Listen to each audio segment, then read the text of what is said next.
তুলনামূলকভাবে একটু কম এবং নিয়ন্ত্রণে এসেছে।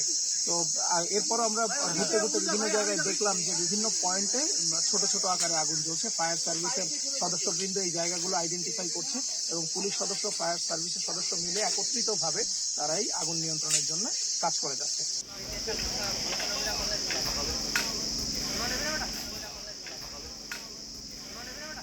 আসলে বনের আগুন নিয়ন্ত্রণ করতে সবচেয়ে যে ইফেক্টিভ মেথড সেটা হচ্ছে ফায়ার লাইন কাটা। অর্থাৎ যেখানে আগুনের কেন্দ্রবিন্দু তার চারদিকে ফায়ার লাইন কেটে আগুনটাকে নির্দিষ্ট গণ্ডির মধ্যে সীমাবদ্ধ করা। কাজে সকাল থেকে আমাদের প্রচেষ্টা ছিল, অর্থাৎ ভোর থেকে আমরা চেয়েছি যে চারদিকে ফায়ার লাইন করে সে আগুনকে একটা নির্দিষ্ট গণ্ডির মধ্যে আনা। তার পরবর্তীতে ভিতরে যে সমস্ত জায়গায় আগুন আছে সেই সমস্ত আমরা নিভাচ্ছি।